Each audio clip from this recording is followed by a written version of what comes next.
Assalamualaikum warahmatullahi wabarakatuh. Perkenalkan kami dari kelompok 4 angkatan 19 peserta pelatihan dasar CPNS DKI Jakarta tahun 2022. Nama saya Lutfi Anggraini dari SKPD Dinas Kesehatan Pemprov DKI Jakarta. Nama saya Eri Triatmojo dari SKPD Dinas Kesehatan DKI Jakarta. Nama saya Fauzia Hanan Almanda dari SKPD Dinas Pariwisata dan Ekonomi Kreatif. Perkenalkan, saya Dewi Larasati Dayaningrum, saya dari SKPD Dinas Kesehatan Provinsi DKI Jakarta. Perkenalkan, saya Ukti Pondriyanagari dari SKPD Dinas Komunikasi Informatika dan Statistik.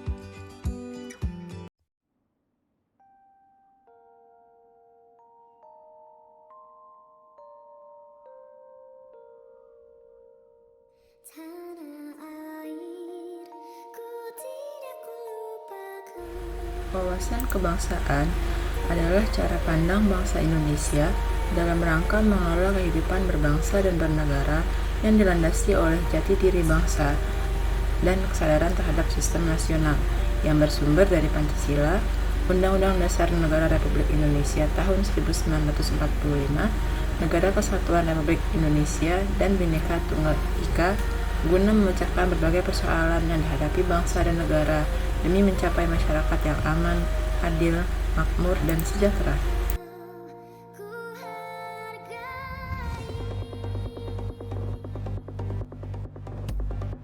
Aklamasi kami, bangsa Indonesia, dengan ini menyatakan kemerdekaan Indonesia. Hal-hal yang mengenai pemindahan kekuasaan dan lain-lain diselenggarakan dengan cara saksama dan dalam tempo yang sesingkat-singkatnya. Jakarta, 17 Agustus 1945, atas nama bangsa Indonesia, Soekarno, Hatta.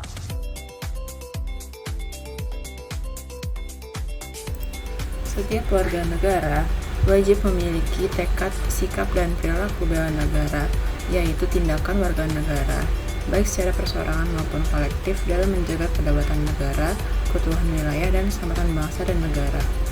Dengan memiliki nilai-nilai dasar sebagai berikut, yaitu 1. Cinta tanah air, sadar berbangsa dan bernegara, setia pada Pancasila sebagai ideologi negara, rela berkorban untuk bangsa dan negara, serta kemampuan awal bela negara.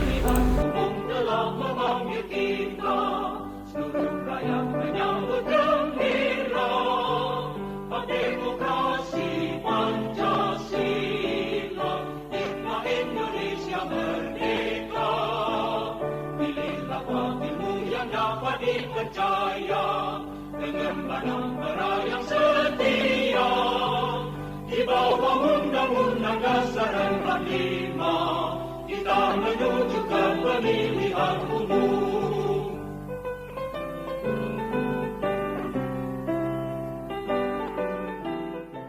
Tanggal 1 Juni sangat penting bagi bangsa Indonesia karena itu adalah hari lahir Pancasila, dasar negara kita. Bagaimana sejarahnya? Kita simak bersama yuk teman-teman.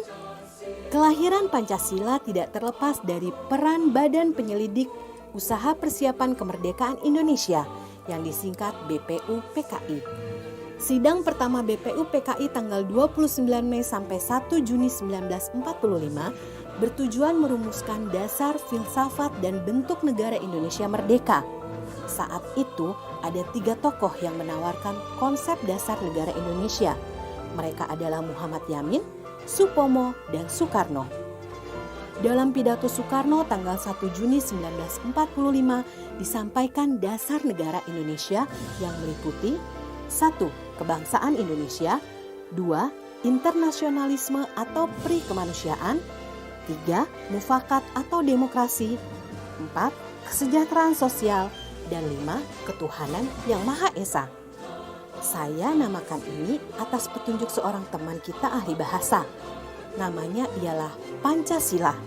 Sila artinya asas atau dasar, dan di atas kelima dasar itulah kita mendirikan negara Indonesia, kekal dan abadi.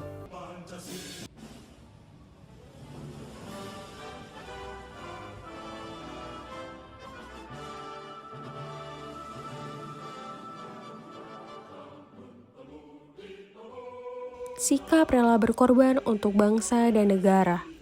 Perjuangan bangsa Indonesia untuk memperoleh kemerdekaan dan mempertahankannya hingga saat ini adalah berkat tekad para pejuang bangsa yang rela berkorban demi bangsa dan negaranya. Untuk membangun sikap rela berkorban untuk bangsa dan negara, tiap warga negara perlu memahami beberapa aspek yang meliputi konsepsi jiwa, semangat dan nilai juang 45, tanggung jawab etik, moral dan konstitusi, serta sikap mendahulukan kepentingan nasional di atas kepentingan pribadi atau golongan. Dengan sikap rela berkorban demi bangsa dan negara, akan dapat membangun kekuatan bangsa untuk membangun ketahanan nasional yang kuat, kokoh, handal, dan menyukseskan pembangunan nasional berpijak pada potensi bangsa negara secara mandiri.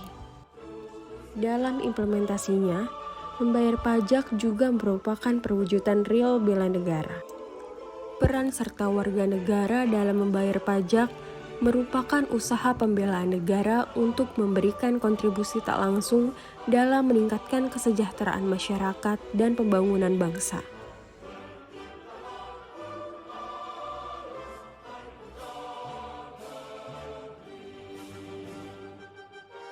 Yang kelima, kemampuan awal bela negara. Kemampuan awal bela negara juga termasuk di dalam nilai dasar bela negara. Diartikan sebagai potensi dan kesiapan tiap warga negara untuk melakukan bela negara sesuai profesi dan kemampuannya. Dengan mengedepankan beberapa aspek, salah satunya senantiasa memelihara jiwa dan raga. Tiap warga negara pada dasarnya memiliki kemampuan awal bela negara. Hal ini terlihat pada kemampuan fisik, psikis, dan spiritualnya. Pada implementasinya, salah satu contoh yang dapat dilakukan untuk meningkatkan kemampuan fisik ialah dengan meningkatkan kesehatan dan kebugaran jasmani, yaitu dengan cara melakukan berbagai aktivitas fisik, melatih kekuatan otot, serta giat berolahraga. Pada dasarnya, kemampuan awal bela negara dan wujud bela negara merupakan hal penting yang perlu kita lakukan di dalam kehidupan sehari-hari.